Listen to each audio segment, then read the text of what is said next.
સમાચારમાં આગળ વાત કરીએ અમરેલીથી તો ગીરના સીમાડે આવેલા અમરેલી જિલ્લામાં વન્યજીવો અને માનવીઓ વચ્ચેનો સંઘર્ષ હવે ચરમસીમાએ પહોંચ્યો છે। અમરેલી જિલ્લાના ખાંભા તાલુકાના ચતુરી ગામે ગત 24 જૂન રાત્રે કાળજુ કંપાવી દે તેવી કરુણ ઘટના સામે આવી છે।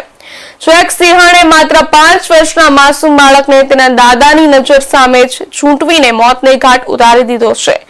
આ ઘટનાને પગલે સમગ્ર પંથકમાં ભારે શોક, ભય અને વન વિભાગ સામે ઉગ્ર આક્રોશ ફાટી નીકળ્યો છે।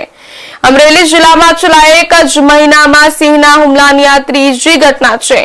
મળતી વિગતો મુજબ ચતુરી ગામે રહેતો 5 વર્ષનો માસૂમ જીયાન દેવકુભાઈ સિંધા રાત્રિના સમયે તેના દાદાની આંગળી પકડીને દૂધ આપવા જઈ રહ્યો હતો।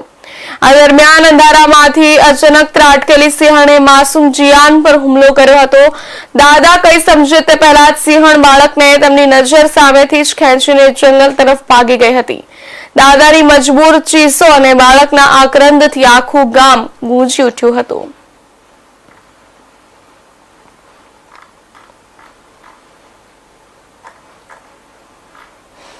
આ સમાચાર પર વધુ વિગતવાર માહિતી આપવા માટે આપણી સાથે સંવાદદાતા જોડાઈ ચૂક્યા છે અમરેલીથી અશોક માંડવર। અશોક, આ સમગ્ર ઘટના કેવી રીતે બની છે, બાળક પર હુમલો કઈ રીતે થયો છે, વધુ વિગતવાર જણાવજો।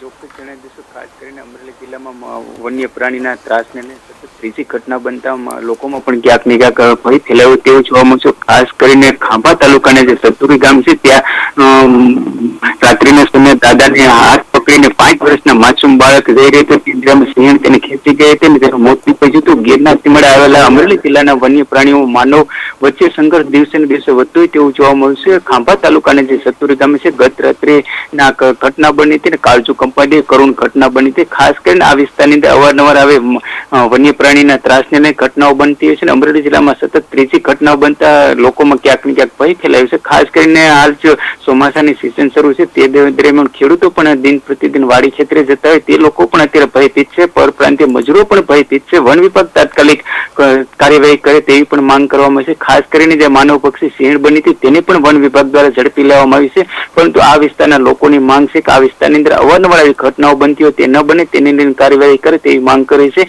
હાલ તો દાદાની આંગળી પકડીને બાળકનું નામ પણ સામે આવ્યું હતું। જીયાન દેવકુભાઈ સીધા નામના 6 વર્ષના બાળકનું અત્યારે મોત નીપજ્યું છે। મોત નીપજતા નાના એવા ગામમાં પણ હરિયાળી વ્યાપી છે।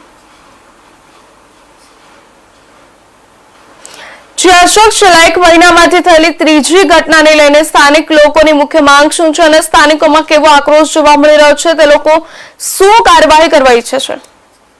ચોક્કસ કહી શકાય છે તેમને વન મંત્રી સુધીની રજૂઆત કરી છે ને આ વિસ્તારની અંદર જે વન્ય પ્રાણીઓનો દિન પ્રતિદિન આટાફેરા હોય છે તેને દૂર કરે તેવી પણ માંગ કરવામાં આવી છે।